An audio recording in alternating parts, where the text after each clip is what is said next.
Halo Sobat Semancil, pada kesempatan kali ini kita bakal berbincang-bincang dengan narasumber kita yaitu Ibu Nismawati SSC MPD.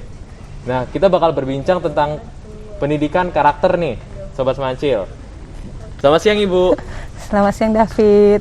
Saya pengen nanya nih Bu, kita kan pasti dari kecil udah denger nih pendidikan karakter. Tapi pasti banyak Sobat Semancil nih yang belum ngeh atau ngerti tentang pendidikan karakter itu sendiri. Iya, baik. Jadi pendidikan karakter itu apa sih Bu? Sebenarnya kalau pendidikan karakter itu secara ada pengertian dari beberapa orang ahli, ada juga yang secara dari beberapa ahli itu nanti disimpulkan menjadi sebuah pengertian dari pendidikan karakter. Tapi dari poin pentingnya bahwa pendidikan karakter itu adalah suatu usaha manusia secara sadar dan terencana untuk mendidik dan memberdayakan potensi peserta didik guna membangun karakter pribadinya sehingga dapat menjadi individu yang bermanfaat bagi diri sendiri dan lingkungannya. Jadi penekanannya di sini kepada seperti yang pemerintah Kementerian Pendidikan dan Kebudayaan itu kan meluncurkan dulunya ada hanya pendidikan berbasis kompetensi. Ternyata di situ tidak.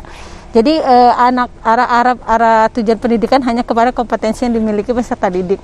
Tapi ketika kompetensi itu hanya sebatas kompetensi, tidak punya karakter, jadi dia kompetensi itu hanya untuk dirinya sendiri, tidak untuk lingkungannya. Jadi dia tidak bermanfaat. Jadi ketika dia digulirkan pendidikan karakter, harapannya kompetensi yang dimiliki peserta didik itu akan bermanfaat bagi dirinya sendiri dan bagi lingkungan sekitarnya. Seperti itu. Namun ada juga pendidikan karakter itu definisinya menurut beberapa orang ahli. Ada 4 orang ahli yang menggulirkan pendidikan karakter. Yang pertama itu ada dari pengertian dari T. Ramlee itu bahwa pendidikan karakter itu merupakan pendidikan yang mengedepankan esensi dan makna terhadap moral dan akhlak sehingga hal tersebut akan mampu membentuk pribadi peserta didik yang baik. Begitu juga pendidikan karakter menurut Thomas Lecoq-Nah bahwa pendidikan karakter adalah suatu usaha yang disengaja untuk membantu seseorang sehingga ia dapat memahami, memperhatikan dan melakukan nilai-nilai etika yang intinya. Terus kemudian yang ketiga itu menurut John W. Santrock bahwa pendidikan karakter adalah pendidikan yang dilakukan dengan pendekatan langsung kepada peserta didik untuk menanamkan nilai moral dan memberikan pelajaran kepada murid mengenai pengetahuan moral dalam upaya mencegah perilaku yang dilarang. Dan yang terakhir adalah bahwa menurut Elkin, pengertian pendidikan karakter adalah suatu metode pendidikan yang dilakukan oleh tenaga pendidik untuk mempengaruhi karakter murid. Dalam hal ini terlihat bahwa guru bukan hanya mengajar materi pelajaran, tetapi juga mampu menjadi seorang teladan. Jadi intinya dari beberapa macam pengertian tadi menyatakan bahwa pendidikan karakter itu inti poinnya adalah bagaimana kita menanamkan nilai-nilai moral kepada peserta didik kita. Nanti nilai-nilai moral itu akan dilakukan dengan peserta didik kita dengan baik dan bermanfaat bagi lingkungannya. Seperti itu David. Jadi kita udah tahu nih kalau pendidikan karakter ini sangat penting, di mana dari Kemendikbud sendiri sudah merancang untuk adanya pendidikan karakter di sekolah. Karena di beberapa program sebelumnya hanya berfokus pada kompetensi dan ternyata bukan sesuatu yang spesial atau perfect. Bukan sesuatu yang sempurna.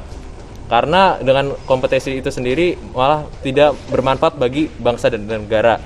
Maka pendidikan karakter perlu kan Bu? Sangat perlu sekali David. Nah, maka dari itu saya pengen nanya Bu, tujuannya itu selain untuk membuat bangsa kita lebih maju, itu apa sih Bu manfaat dari pendidikan karakter itu? Tujuan dari pendidikan karakter. Oke David, sebenarnya kan salah satu tujuan besarnya dia kan akan bagi dirinya sendiri itu akan bermanfaat bagi dirinya dan bangsa itu sendiri. Tapi secara detail bahwa tujuan pendidikan karakter itu adalah membangun bangsa yang tangguh di mana masyarakatnya berakhlak mulia, bermoral, bertoleransi dan bergotong royong. Ibu ulangi bahwa tujuan pendidikan karakter itu adalah untuk membangun bangsa yang tangguh. Jadi kita harus menjadi bangsa yang tangguh. Kemudian harus menjadi masyarakat yang berakhlak mulia.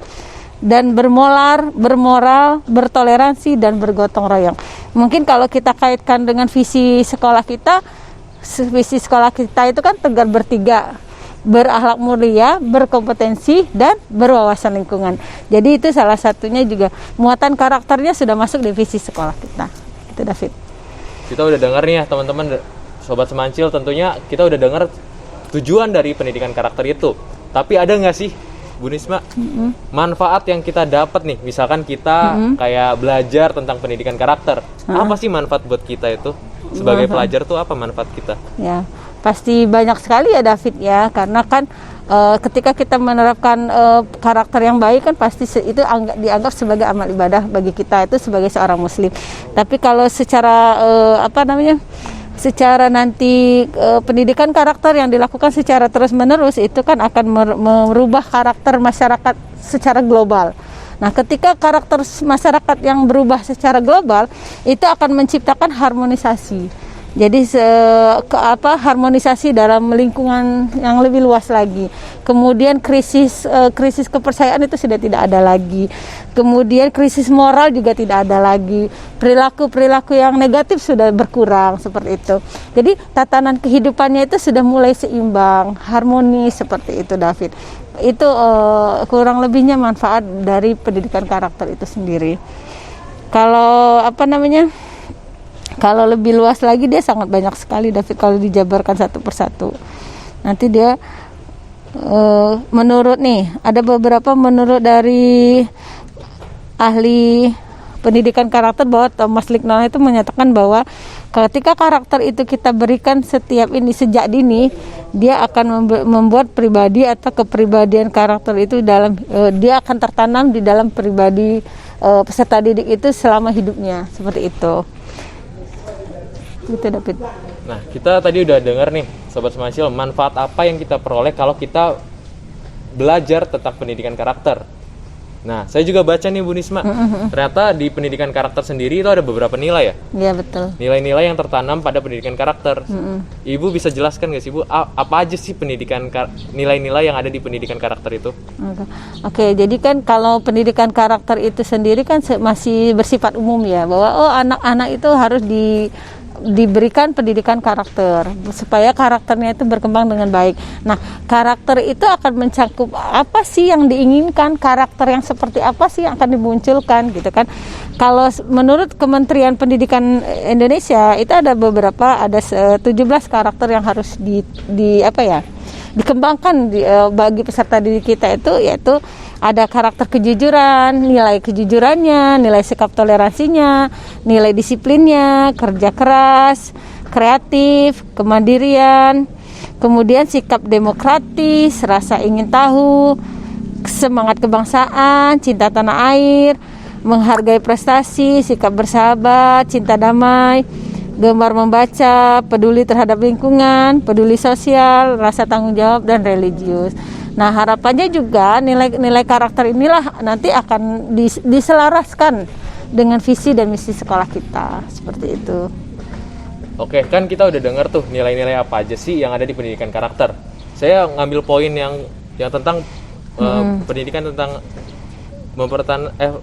menjaga lingkungan. Saya ngambil nilai-nilai yang menjaga lingkungan. Saya pengen nanya nih Bu, kira-kira di sekolah kita ada nggak sih suatu visi misi yang beneran untuk menjaga lingkungan? Ya kan ini kan berkaitan juga dong dengan pendidikan karakter. Sekolah kita ngedukung nggak sih pendidikan karakter itu? Contohnya dari nilai menjaga lingkungan. Ada nggak sih Bu? Pastinya ada ya, karena kan kita istilahnya itu instansi pendidikan. Salah satu instansi yang diharapkan akan mampu mengembangkan pendidikan karakter itu dengan baik di sekolah, di masyarakat kita. Nah, kalau dari sekolah kita itu ada salah satu yang mungkin karena itu sudah masuk program sekolah, ada divisi kita tadi yang sudah Ibu sebutkan, ada berakhlak mulianya, bahwa kita pengen anak-anak nanti setelah lulus dari Semancil itu punya nilai moral sebagai peserta didik yang punya akhlak mulia. Kemudian dia punya yang namanya berkompetensi. Berkompetensi ini lebih kepada kepengetahuannya, bahwa dia bisa bersaing secara global, secara nasional. bisa bersaing nanti di dunia pendidikan yang lebih tinggi, ataupun nanti ketika dia dunia kerja dia bisa bersaing juga dengan yang lain. Dan yang ketiga itu adalah berwawasan lingkungan di situ tadi. Jadi dengan visi berwawasan lingkungan, kita berharap bahwa peserta didik kita ini akan mempunyai karakter peduli lingkungan seperti itu. Nanti kan ketika visi itu kita sudah munculkan, harapannya di setiap pembelajaran sekolah kita ataupun di setiap kegiatan yang kita lakukan itu akan memuat nilai-nilai itu. Seperti itu, David. Oh ya Bu, saya ini ada berita nih Bu ya, berita yang lagi hot banget, yang baru banget, dan ini kayaknya berkaitan dengan pendidikan karakter.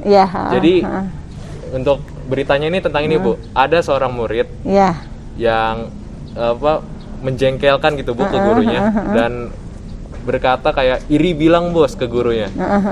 Itu kan kayak pendidikan karakternya kurang, kayak pengetahuan tentang etika itu kurang gitu Bu. Itu tanggapan Ibu tentang murid yang kayak gitu gimana? Pasti Ibu punya pengalaman dong dengan murid-murid yang menyeleneh seperti ini. Iya, alhamdulillah banyak ya pengalamannya. Jadi David, memang bisa dikatakan ketika Kementerian Pendidikan itu menggulirkan pendidikan karakter, di situ memang sudah ada keprihatinan. Jadi keprihatinan bahwa anak-anak kita ini memang sudah nilai-nilai karakter itu sudah sangat berkurang gitu. Ketika di kelas mungkin rasa untuk menghargai orang yang lagi berbicara itu kan masih kurang. Ketika ibunya sedang berbicara, yang lain pada ribut. Atau kita sesama teman ya, sikap toleransi kita sesama teman juga berkurang. Atau cara berkomunikasi kita kan kurang baik. Misal ketika teman kita sedang memberikan pendapat, kita kan kadang-kadang nyeletuk dengan bahasa-bahasa kita yang seperti apa. Atau kita tidak memberikan pendapat kita dengan halus dan lembut. Atau kita lupa dengan siapa kita berbicara. Oh, ini yang saya ajak bicara yang jauh lebih tua dari saya. Atau bahkan yang menyedihkan sekali itu ketika anak-anak berkomunikasi itu kan muncullah istilah-istilah kebun binatang itu ya. Nah, itu kan sangat menyedihkan. Atau zaman yang sekarang nih sudah sangat canggih, digital, HP di mana-mana. Itu pun komunikasi kita juga sangat kurang ya. Tanpa dia berkata tapi dia sibuk dengan HP-nya sendiri, itu kan sudah etikanya sudah kurang bagus. Misal ada yang guru menyapa tapi dia sibuk dengan HP-nya, itu juga sudah etikanya tidak bagus, meskipun dia tidak berkata-kata. Tapi dengan sikap itu sudah kurang bagus. Nah, itu sebenarnya wujud keprihatinan yang mungkin dari kementerian itu mulai menggulirkan pendidikan karakter. Kalau secara besarnya ya yang lebih besarnya lagi mungkin kan karena sudah makin banyaknya pergaulan bebas, narkotika, kemudian tawuran ya. Tapi alhamdulillah kan untuk sekolah kita kan tidak ada anak yang seperti itu, David. Nah, sebelum itu saya terima kasih ya Bu. Soalnya pertanyaan yang saya pikirin, yang pengen saya tanyain banget tentang pendidikan karakter itu udah Ibu jawab semua. Oke, alhamdulillah. Jadi saya pengen bilang terima kasih sama-sama, atas jawaban David. sama kehadiran Ibu pada saat kali ini. Sama-sama David, semoga bermanfaat ya. Jadi teman-teman, itu saja materi yang bisa dibahas sama saya dan juga Bu Nisma tentang pendidikan karakter. Sekian saja pertemuan kita hari ini. Kurang lebihnya mohon maaf. Wassalamualaikum warahmatullahi wabarakatuh. Waalaikumsalam warahmatullahi wabarakatuh. Good luck semuanya. Sukses.